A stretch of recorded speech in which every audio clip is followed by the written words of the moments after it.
Good morning, students. Today we will discuss chapter 10 relating to input tax credit. So, whenever we want to study any topic in any subject, we should understand all the aspects of that topic.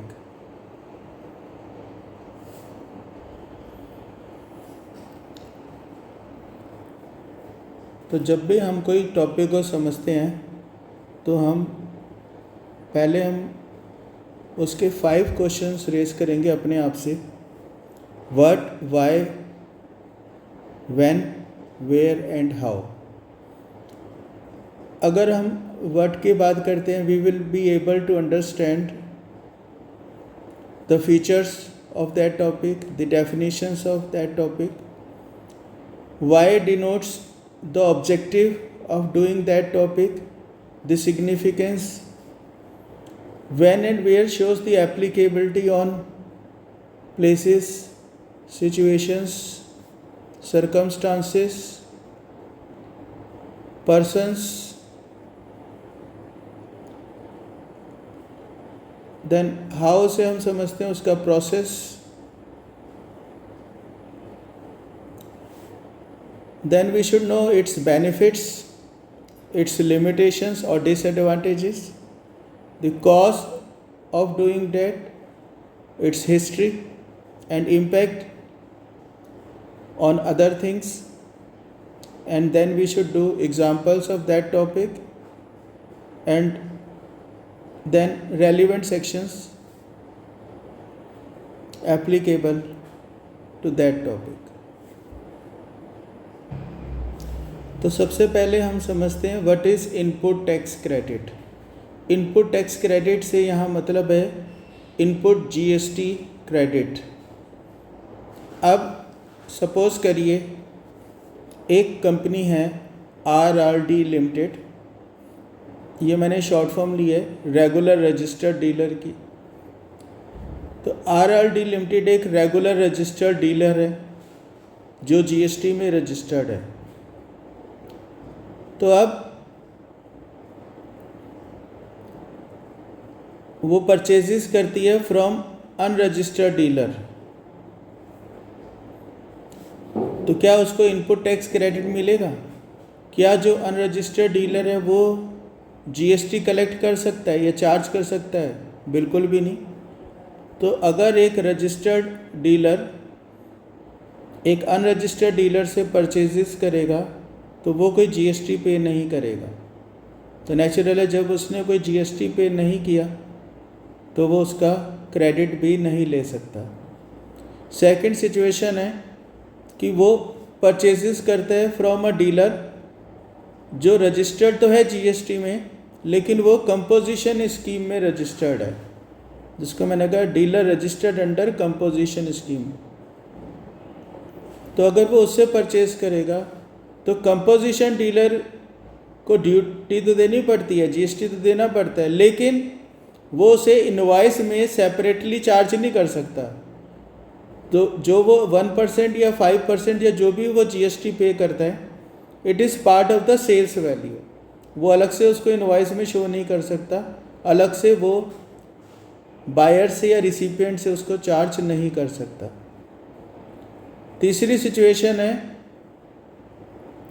he makes purchases from another regular registered dealer। वो एक दूसरे regular registered dealer से purchases करता है।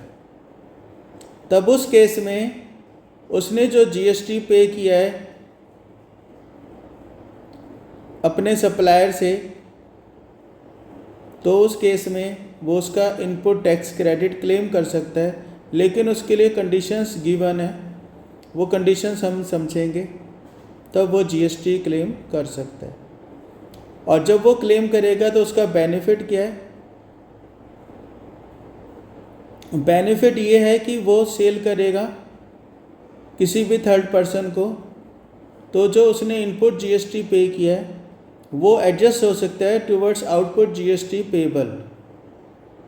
जो उसने output GST देना है उसके ऊपर वो एडजस्ट कर सकता है।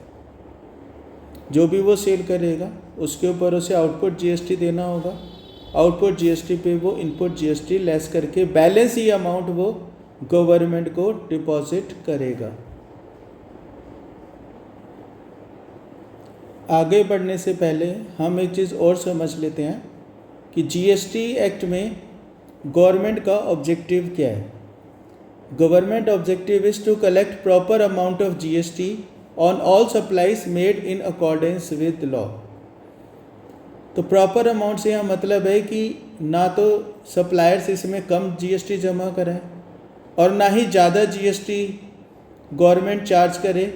इसलिए उसने बेनिफिट दिया है कि इनपुट जीएसटी को आउटपुट जीएसटी से लेस किया जाएगा, जिसका बेनिफिट है कि जो कैस्केडिंग इफेक्ट होता है टैक्स का, that is tax on tax, वो कम से कम हो।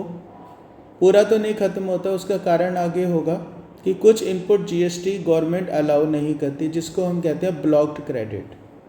वो आगे डिस्कस करेंगे। तो गवर्नमेंट का ऑब्जेक्टिव है प्रॉपर अमाउंट ऑफ जीएसटी पे करना, ना कम ना ज़्यादा। अब इसमें हम जीएसटी में बिजनेसमैन की ड्यूटीज़ देखते हैं। बिजनेसमैन की क्या क्या ड्यूटीज़ हैं। बिजनेसमैन को सबसे पहले तो अपना जीएसटी में रजिस्ट्रेशन कराना है, नंबर 1। नंबर 2, उसने जब भी सेल्स और परचेजेस करेगा तो उसकी मंथली रेगुलर रिटर्न्स फाइल करनी है। इसमें 2 तरह की ऑप्शंस होती है, एक में मंथली रिटर्न्स है, एक में क्वार्टरली रिटर्न्स है, लेकिन कुछ डिटेल तो फिर भी मंथली देनी पड़ती है। तो यहाँ पे रिटर्न्स होती हैं GSTR 1, GSTR 3B, GSTR 2A और 2B। इनका रिजल्ट बनती है GSTR 1 का। ये सब मैं आगे एक्सप्लेन करूँगा। फिर हमें मंथली टैक्स पे करना है। उसकी एक ये भी ड्यूटी है कि उसे जितने भी उसके परचेज इनवॉइसेस हैं और जितने भी उसके सेल्स इनवॉइसेस हैं उन सबको रिजर्व करना है। परचेज इनवॉइस आपका शो करता है कि आपने कितना इनपुट जीएसटी क्लेम किया है। तो एक तरह से नोट है, ये समझ लीजिए। अगर आपके पास ये डॉक्यूमेंट नहीं है तो आपको नुकसान हो सकता है, आप जीएसटी क्लेम नहीं कर सकते। फिर इसके अलावा प्रूफ ऑफ सेल्स, सेल के प्रूफ कि आप कहीं फेक सेल और फेक परचेज तो नहीं कर रहे हैं, तो आपकी कॉरस्पॉन्डेंस भी आपको रखनी है। जब आप परचेज और सेल करते हैं तो गुड्स की डिलीवरी होती है, तो डिलीवरी के डॉक्यूमेंट्स, ट्रांसपोर्टेशन के डॉक्यूमेंट्स, फ्रेट के डॉक्यूमेंट्स आपको अपने पास प्रिजर्व करने हैं। इसके अलावा एक और प्रोविज़न है जीएसटी में, that is generation of e-way bills, कि जब आप गुड्स की डिलीवरी कर रहे हैं, मूवमेंट कर रहे हैं, तो उस वक्त भी गुड्स के साथ एक डॉक्यूमेंट होना चाहिए, ई-वे बिल, जो सप्लायर भी जनरेट कर सकता है ऑनलाइन जीएसटी के साइट पे, ट्रांसपोर्टर भी कर सकता है और बायर भी कर सकता है। ये प्रोविज़न भी हम आगे डिस्कस करेंगे। Generate E invoice if required, एक और ड्यूटी है रेगुलर रजिस्टर्ड डीलर की कि उसे ई इनवॉइस जनरेट करने पड़ते हैं। अगर उसकी टर्नओवर एक लिमिट से ज़्यादा है तो उसको ई इनवॉइस जनरेट करने पड़ेंगे। आज की डेट में 5 करोड़ से ज़्यादा अगर आपकी टर्नओवर एक साल में, पिछले साल में अप्रैल टू मार्च, तो आपको ई इनवॉइस जनरेट करने होंगे। ये लिमिट पहले ज़्यादा थी, धीरे धीरे इन्होंने टर्नओवर की लिमिट कम करते जा रहे हैं ताकि ज़्यादा से ज़्यादा लोग ई इनवॉइस इशू करें। तो ये भी हम डिस्कस करेंगे आगे। इसके अलावा गवर्नमेंट अगर आपको कोई नोटिफिकेशन के लिए क्लैरिफिकेशन मांगती है, नोटिस इशू करती है, कोई भी उसे लगता है कि नॉन कंप्लायंस हुई है, तो आपको उसके लिए फिर आपको नोटिस भी कंप्लाई करना है। ये सब बातें इसलिए बता रहा हूँ कि इनपुट टैक्स क्रेडिट से रिलेटेड काफ़ी सारी डिमांड्स बाद में गवर्नमेंट निकालती है, इसलिए हमें इनपुट टैक्स क्रेडिट हमने सही क्लेम किया हो, ये बात इम्पॉर्टेंट है। अब हम समझते हैं कि इस चैप्टर में हमने क्या क्या टॉपिक्स स्टडी करने हैं। Introduction of ITC, meaning of input tax credit, rational मतलब objective, burden of proof for claiming ITC किसके ऊपर है, then legal framework of ITC, जिसमें आप सेक्शन 16, 17, 18, 19, 41 और 42 स्टडी करेंगे. Then you will study CGST rules 2017 relating to ITC, जिसके अंदर आप रूल 36 से लेकर 45 तक स्टडी करेंगे. फिर आप देखेंगे यूटिलाइजेशन ऑफ आईटीसी हम कैसे करेंगे. इसके ऊपर एग्ज़ाम में प्रैक्टिकल क्वेश्चन, न्यूमेरिकल क्वेश्चन आता है. फिर हम देखते हैं एलिजिबिलिटी फॉर अवेलिंग आईटीसी, क्या क्या कंडीशंस हमको कंप्लाई करनी है under section 16(1). Then registered person, exceptions क्या हैं इसमें. फिर आगे in the course of business या in the furtherance of business की क्या इंपॉर्टेंस है आईटीसी क्लेम करने में. फिर कुछ एक्सप्लेनेशंस हैं. क्रेडिट लेजर समझेंगे. मैनर ऑफ यूटिलाइजेशन समझेंगे. रूल्स अंडर CGST समझेंगे. Conditions to be satisfied.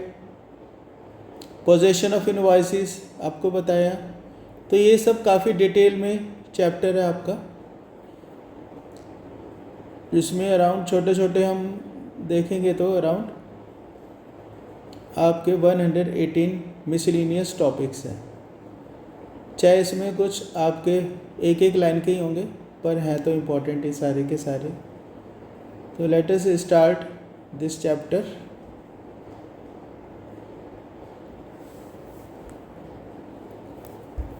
तो जब भी कोई रजिस्टर्ड पर्सन गुड्स परचेज करता है या सर्विसेज अवेल करता है, तो वो इनवॉइस जो उसको मिलता है गुड्स परचेज करने का या सर्विसेज का, उसमें अगर जो सप्लायर है, सप्लायर इस रजिस्टर्ड डीलर, तो फिर वो उसके ऊपर GST भी चार्ज करता है.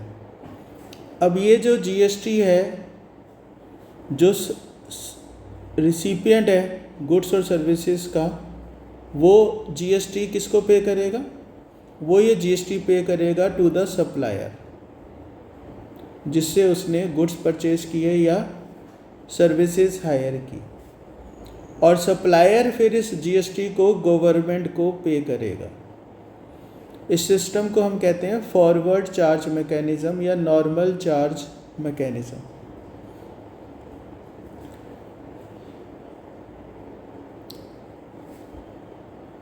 अब जो रिसिपिएंट है जिसने गुड्स और सर्विस परचेज की हैं, वो इस GST को जो उसने पे किया है, वो इसको इनपुट टैक्स क्रेडिट के रूप में अपने आगे जब वो सेल करेगा उसके अंदर GST जब वो पे करेगा, तो वो इस इनपुट GST को सब्ट्रैक्ट करेगा. तो इनपुट GST जो भी आप पे करोगे, वो आपका आउटपुट GST जो भी आप सेल करेंगे उसके ऊपर एडजस्ट होगा. आप सपोज करिए आपने परचेजेस की थी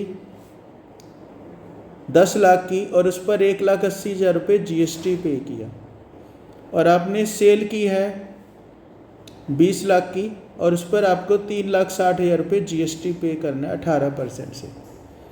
तो इसका मतलब ये हुआ 3,60,000 में से 1,80,000 रुपये लेस करके, क्योंकि वो तो आपको इनपुट टैक्स क्रेडिट मिल चुका है, बैलेंस आप 1,80,000 रुपये गवर्नमेंट को कैश में या बैंक से आप पे करेंगे. कैश का मतलब बैंक ही होता है. अब ये जो ITC आप क्लेम कर रहे हैं, ये आप तभी क्लेम कर सकते हैं जब आपने जो परचेजेस की हैं वो आपकी परचेजेस या supplies are used for furtherance of business. अगर आपने बिजनेस के लिए परचेज नहीं की तो फिर आप ITC क्लेम नहीं कर सकते. ये एक इम्पॉर्टेंट कंडीशन है ITC क्लेम करने के लिए.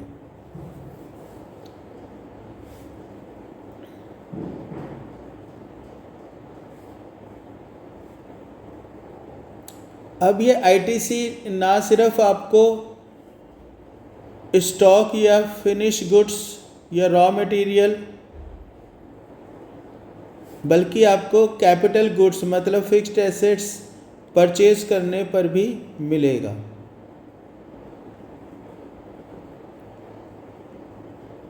तो आप कुछ भी परचेज करेंगे अपने बिजनेस में जिसके ऊपर आपने जीएसटी पे किया है टू अ रजिस्टर्ड पर्सन, आप उसका इनपुट टैक्स क्रेडिट क्लेम कर सकते हैं, प्रोवाइडेड आप उसको इन the course of business purchase कर रहे हैं या in the furtherance of business purchase कर रहे हैं, मतलब उसको गुड्स को और फिक्स्ड एसेट्स को आप बिजनेस में ही यूज़ करेंगे।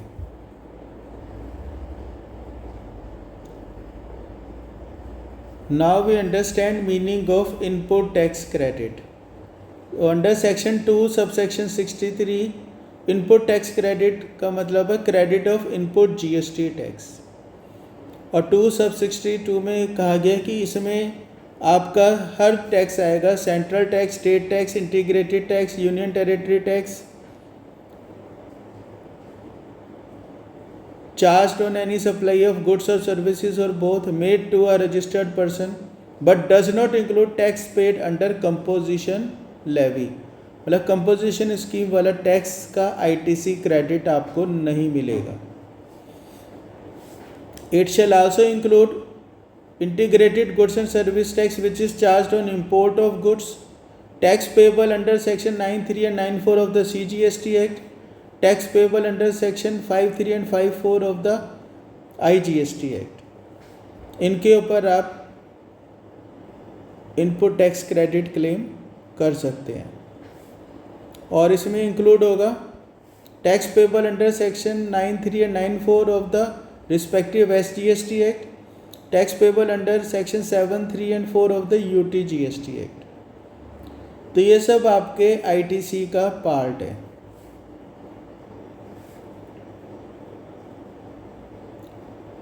Now rationale behind ITC under GST, rational यही है कि गवर्नमेंट टैक्स ऑन टैक्स जो पहले होता था कैस्केडिंग इफेक्ट, उसको ख़त्म करना चाहती है।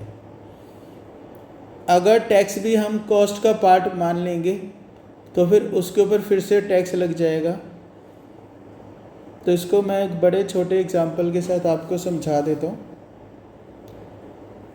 कि सपोज़ करिए आपको ITC नहीं मिलता, if ITC is not available, तो क्या होगा अगर आपने 1 लाख रुपए की परचेज़ किया और उस पर आपने GST पे किया 18,000, टोटल आपने पे किया 1,18,000, तो जब आप उसकी सेल करेंगे तो आप सपोज़ करिए इसमें आपने अपना कॉस्ट और प्रॉफिट जोड़ा सेल करने के लिए 30,000 रुपये, तो आपके लिए कॉस्ट होगी 1,48,000। अब 1,48,000 की जो आप अपने कस्टमर से चार्ज करेंगे तो उस पर फिर से आप टैक्स लेंगे, सपोज करिए 18%, तो अप्रॉक्सीमेटली आपका जितना भी टैक्स बनेगा वो आप इस वैल्यू पे चार्ज करेंगे, जो हो गया आपका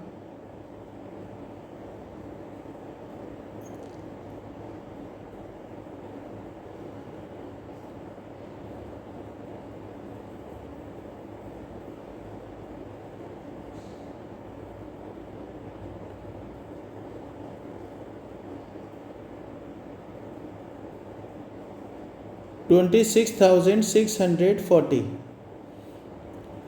तो इस केस में आप देखोगे जो आपने पहले GST पे किया 18,000, उस पर भी आपका अब GST लग गया, इसलिए टैक्स हो गया 26,640, और टोटल कॉस्ट हो गई जो कस्टमर के लिए वो हो गई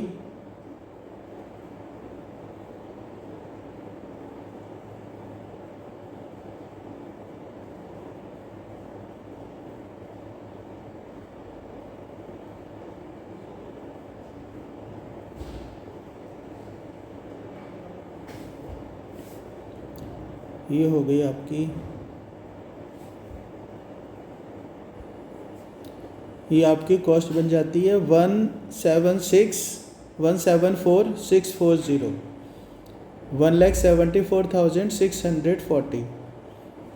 ये तब है जब आपको ITC का क्लेम नहीं मिल रहा और आपने परचेज़ किए थे गुड्स 1 लाख, और उस पर आपने 30,000 का अपना मार्जिन जोड़ा और आपका टैक्स लग गया 18,000 प्लस 26,640, 44,640 हो गया कुल आपका।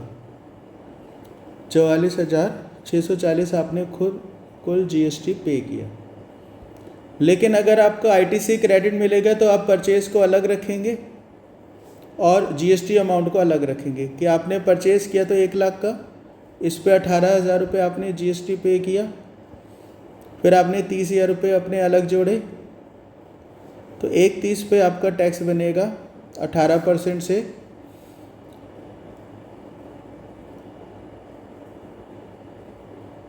23,400। अब ये 23,400 में से 18,000 तो आप पहले दे चुके हो, तो आपको डिफरेंस 5,400 ही आपको और देना है। तो मतलब जितनी आपने वैल्यू एडिशन करी 30,000, उस पर आपको 18% टैक्स देना है 5,400। तो आप देखो इस केस में टैक्स बना 23,400, जबकि पिछले केस में टैक्स बना था 44,460। कितना ज़्यादा फर्क आ गया। तो इसलिए हम क्या करते हैं कि इनपुट टैक्स क्रेडिट का कंसेप्ट यहाँ पर है और हम इनपुट जीएसटी को क्लेम करते हैं और आउटपुट जीएसटी पर उसको एडजस्ट करते हैं।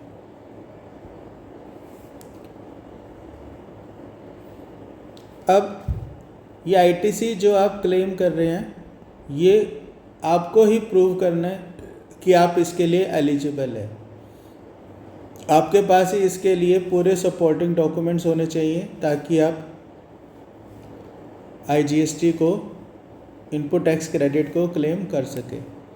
तो जो रिसिपिएंट है, जो परचेज कर रहा है, उसी की ड्यूटी है कि वो आईटीसी के लिए प्रॉपर डॉक्यूमेंट्स रखेगा ताकि बाद में कोई दिक्कत उसको ना आए। अब हम आगे चलते हैं। आगे हम ये सब सेक्शन स्टडी करते हैं। इनपुट टैक्स क्रेडिट लेने के लिए सेक्शन 16 में कहा गया एलिजिबिलिटी और कंडीशंस क्या हैं। सेक्शन 17 में अपोर्शनमेंट कैसे होगा। सेक्शन 18 में availability of credit in special circumstances. Section 19 में taking input tax credit in respect of inputs and capital goods sent for job work. Section 41 में यूटिलाइजेशन ऑफ आईटीसी और 42 में matching, reversal and reclaim of ITC. ये सब important है क्योंकि numerical questions इस पर आ जाते हैं। और इसके बाद है आपके रूल 36 से लेकर 45 तक, जिसमें बेसिकली थियोरिटिकल पार्ट है कुछ जो आपको सिर्फ पढ़ना है।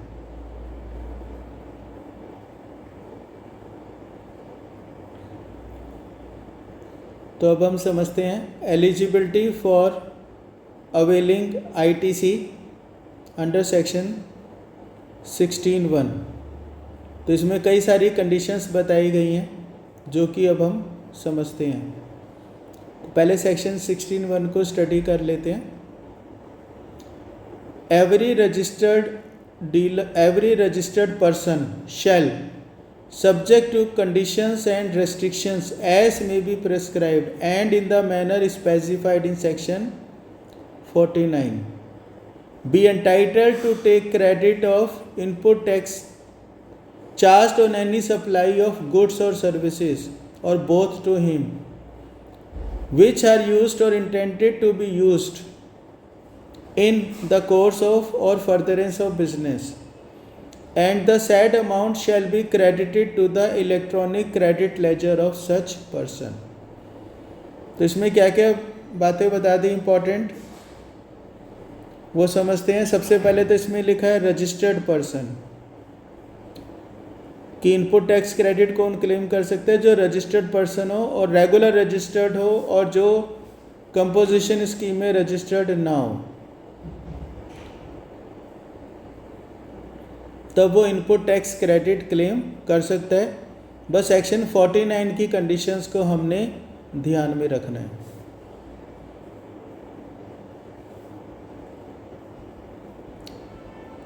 तो दूसरा पार्ट है, इसमें लिखा है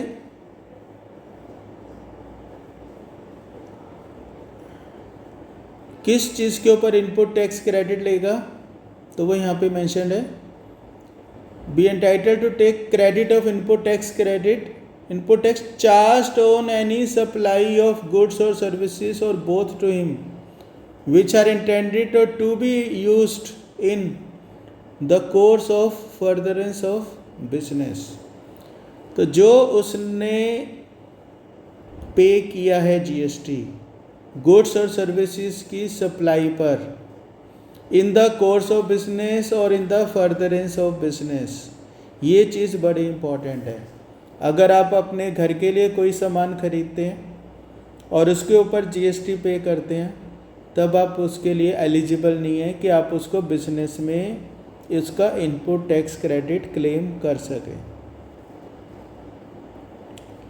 देन थर्ड इज, वो इनपुट आपका कहाँ क्रेडिट होगा, लास्ट में लिखा हुआ and the said amount shall be credited to the electronic credit ledger of such person. तो ये जीएसटी की जब आपको लॉगिन मिलता है रजिस्ट्रेशन होने के बाद, तो वहाँ पर आपका एक इलेक्ट्रॉनिक क्रेडिट लेजर शो होता है, उसके अंदर ये इनपुट टैक्स क्रेडिट हो जाएगा।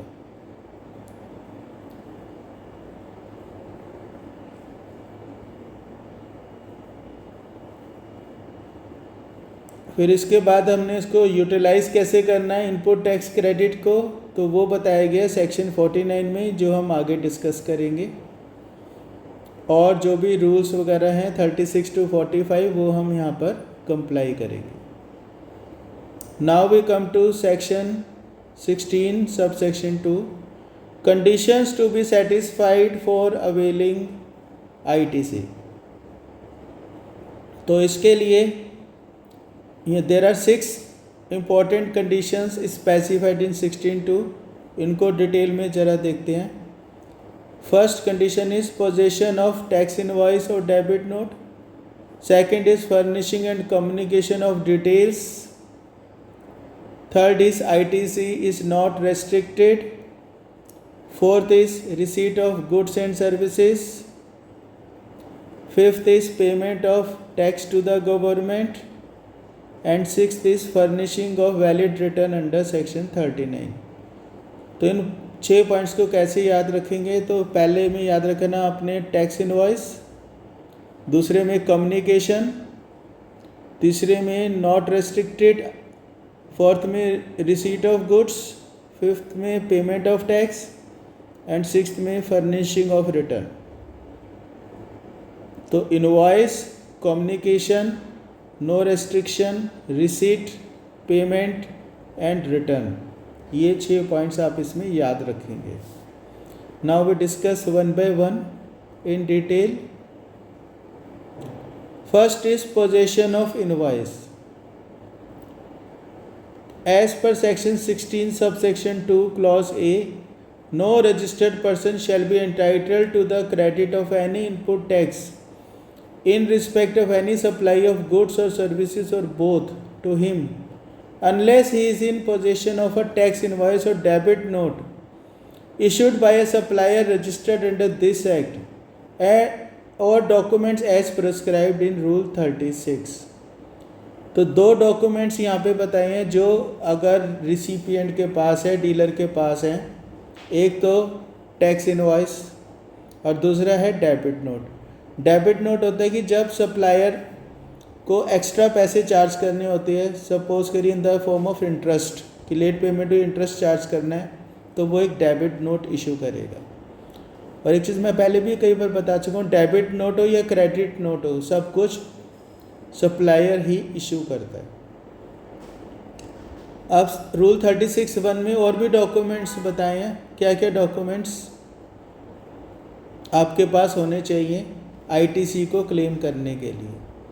तो इसमें लिखा है any of the following documents, invoice issued by the supplier of goods और सर्विसेज और both, invoice raised by the recipient in case of inward supply from unregistered person,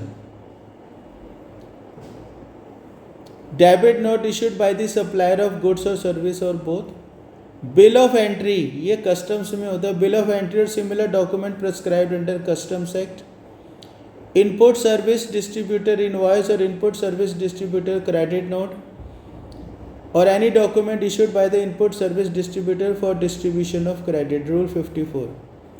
ये हम डिटेल में डिस्कस करेंगे। मोटा मोटा इसमें मैं आपको बता देता हूँ कि जब आप क्या करते हैं, आपकी कंपनी है और आपकी कंपनी ने क्या कर रखी है, सेंट्रलाइज्ड परचेजिंग कर रखी है। सेंट्रलाइज्ड परचेजिंग का मतलब उसके अलग अलग जगह पर ब्रांचेस हैं, वो सब ब्रांचेस अलग अलग स्टेट में रजिस्टर्ड हैं, लेकिन उसने डायरेक्ट कर रखा है कि गुड्स चाहे आपके किसी भी ब्रांच में चाहे दिल्ली में जाएं, चाहे महाराष्ट्र में जाएं, चाहे गुजरात में जाएं, चाहे पंजाब में जाएं, इनवॉइस जो इश्यू होगा वो कंपनी को होगा हेड ऑफिस में। हेड ऑफिस सपोज करिए गुड़गांव में है, तो ये इस मॉडल को हम कहते हैं bill to ship to model की। बिल तो गया गुड़गांव में और माल गया ब्रांचेस में।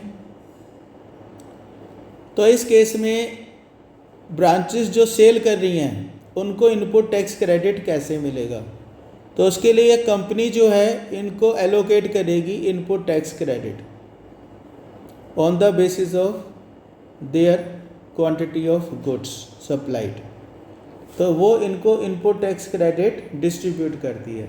तो उस केस में जो ये हेड ऑफिस है इसको अपना रजिस्ट्रेशन कराना पड़ता है। अंडर सेक्शन 24 हमने किया था SIST इनपुट सर्विस डिस्ट्रीब्यूटर। तो जब वो ऐसा रजिस्ट्रेशन करा लेते हैं तब वो अपनी ब्रांचेस को इनपुट टैक्स डिस्ट्रीब्यूट कर सकते हैं। Then we come to section rule 36 sub section 2।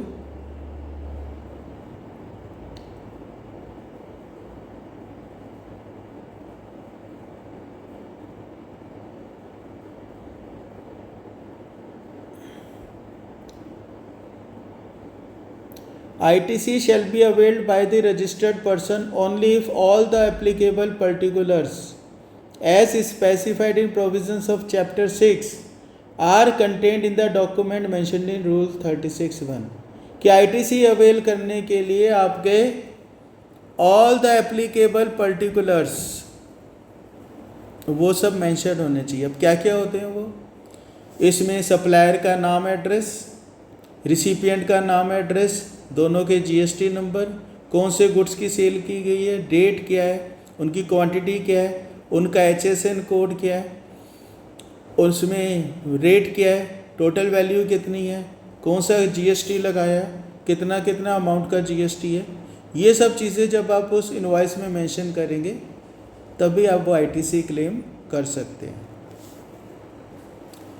दूसरी कंडीशन है कि furnishing and communication of details by the supplier to the recipient, कि वो जो इनवॉइस है या जो डेबिट नोट है वो सप्लायर ने रिसिपिएंट को भेजा हो, रिसिपिएंट को दिया हो, in the manner specified under section 37।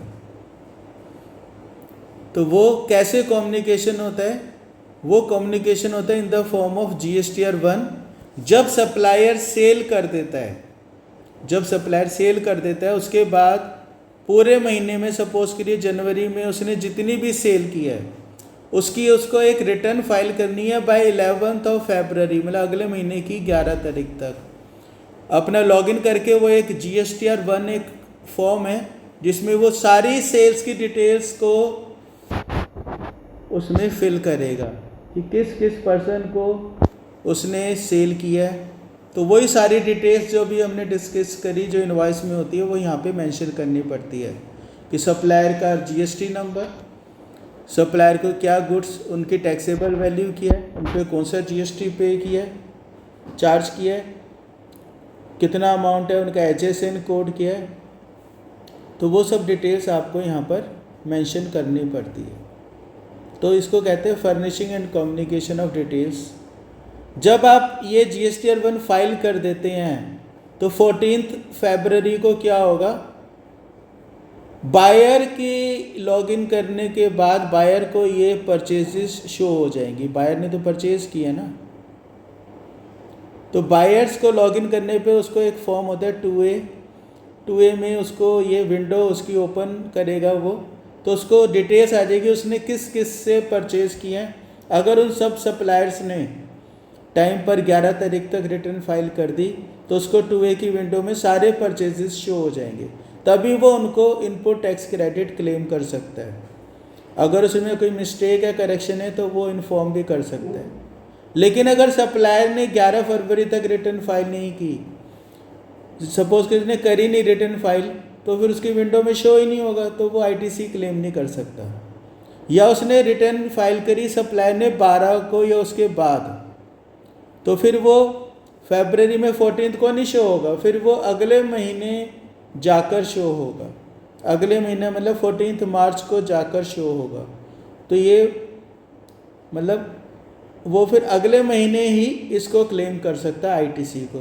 तो ये बात भी इम्पॉर्टेंट है कि सारे सप्लायर जिनसे आपने माल ख़रीदा हो वो सब आपकी परचेजेस को अपनी सेल के रूप में GSTR 1 में शो कर दें, तभी आपको उसका बेनिफिट मिलेगा। अदरवाइज़ आप तो सोच के बैठे थे कि आपने परचेजेस किए हैं 1 करोड़ की परचेजेस की, जिस पे आपने 18 लाख GST दिया। आपने सेल करी 2 करोड़ की, उस पे GST बनता है 36 लाख। आपने सोचा कि 18 लाख ही मुझे कैश जमा कराना है, 18 लाख का तो मुझे ITC मिल जाएगा। लेकिन अगर सप्लायर ने रिटर्न ही नहीं फाइल करी, फिर आप कहाँ से लेंगे? तो फिर आपको पूरा 36 लाख GST जमा कराना होगा, और ये 18 लाख का क्रेडिट आपको बाद में मिलेगा जब वो सप्लायर आपकी रिटर्न फाइल कर देगा। तो इसमें बड़ा ही एक लेकुना है कि सप्लायर की गलती के कारण जो रिसिपिएंट है, जो बायर है, उसको नुकसान उठाना पड़ सकता है, उसके ऊपर टैक्स की लायबिलिटी अराइज हो जाएगी। Now third condition is that ITC should not be restricted. Restricted का मतलब कि ये गवर्नमेंट ने मना कर रखा है कुछ आइटम्स का कि ये जब आप परचेज़ करेंगे इसके ऊपर हम इनपुट टैक्स क्रेडिट नहीं देंगे। तो वो जैसे खाने पीने के आइटम्स हैं, आप बिज़नेस में आप स्टाफ को लंच वगैरह कराते हैं या कैंटीन है और उसके ऊपर आप परचेजेस करते हैं और GST पे करते हैं, तो उसको हम क्लेम नहीं कर सकते।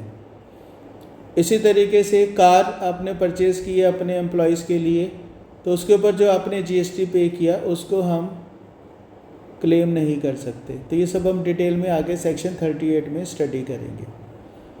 डी में फोर्थ कंडीशन है आपकी कि आपने फेक परचेज और फेक सेल ना की हो। आपने अगर गुड्स खरीदे तो गुड्स आपने रिसीव किए हो, या जिसके पास भी आपने भेजने थे उसके पास डायरेक्ट भिजवा दिए गए हो, या सर्विसेज आपने एक्चुअल में अवेल की हो, खाली इनवॉइस ही जनरेटेड ना हो। तो इसके लिए आपको प्रॉपर सारे डॉक्यूमेंट्स अपने पास रखने पड़ेंगे, गुड्स की डिलीवरी से रिलेटेड, गुड्स की ट्रांसपोर्टेशन से रिलेटेड आपको डॉक्यूमेंट्स अपने पास रखने पड़ेंगे। इसी चीज़ को कंट्रोल करने के लिए गवर्नमेंट ने कहा कि अगर आप एक प्लेस से दूसरे प्लेस पर एक मिनिमम दूरी, कम से कम इतनी दूरी के लिए भेजते और इतने अमाउंट के लिए, तो डिस्टेंस और वैल्यू के गुड्स अगर हैं तो आपको एक ई-वे बिल जनरेट करना होगा, मतलब रास्ते का एक प्रूफ कि माल जा रहा है वो आपको जनरेट करना होगा। इसको भी हम आगे डिस्कस करेंगे। तो गुड्स और सर्विसेज रिसिपिएंट ने ज़रूर रिसीव किए हों, ये भी एक इम्पॉर्टेंट कंडीशन है।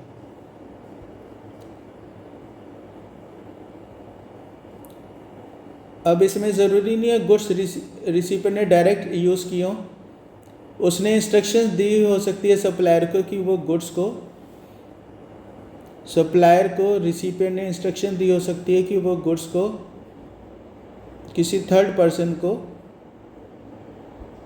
सप्लाई करे। सपोज करिए जैसे अभी हमने एग्जांपल दिया कि हेड ऑफिस ने परचेज़ की और इंस्ट्रक्शन दे दी कि गुड्स को जो है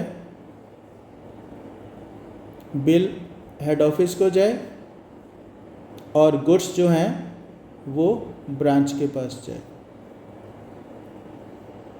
तो वो चीज़ वैलिड है GST में। तो जब गुड्स जाएंगे तो उसके साथ में ई-वे बिल होगा जो प्रूफ होगा कि किस इनवॉइस के अगेंस्ट माल जा रहा है।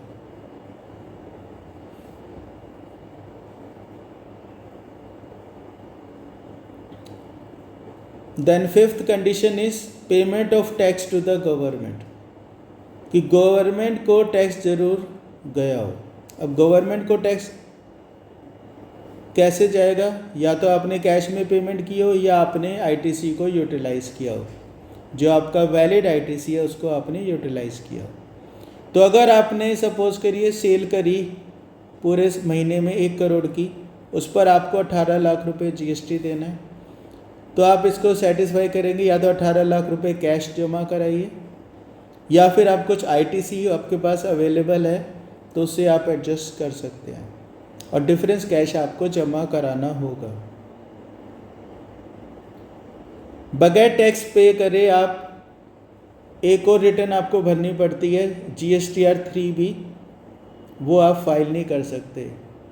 तो जब भी आप सेल करेंगे आपको टैक्स जमा कराना, और इसकी डेट है 28 ऑफ नेक्स्ट मंथ। मतलब जनवरी में आपने जो भी सेल करी, जनवरी की सेल के लिए आपको 20 फरवरी तक टैक्स भी जमा कराना है और रिटर्न भी फाइल करनी है, GSTR 3B। This is sixth condition, filing of valid return. यहाँ पे नाम दे रहे हैं 3 पर एक्चुअल में इसका नाम है 3B। 3 अभी तक रिटर्न आई नहीं है। इसमें आप समरी देते हैं कि आपका आउटपुट GST कितना है, आउटपुट GST, उसमें से इनपुट GST कितना एडजस्ट किया, और फिर बैलेंस आपका कैश में आपने कितना पे किया।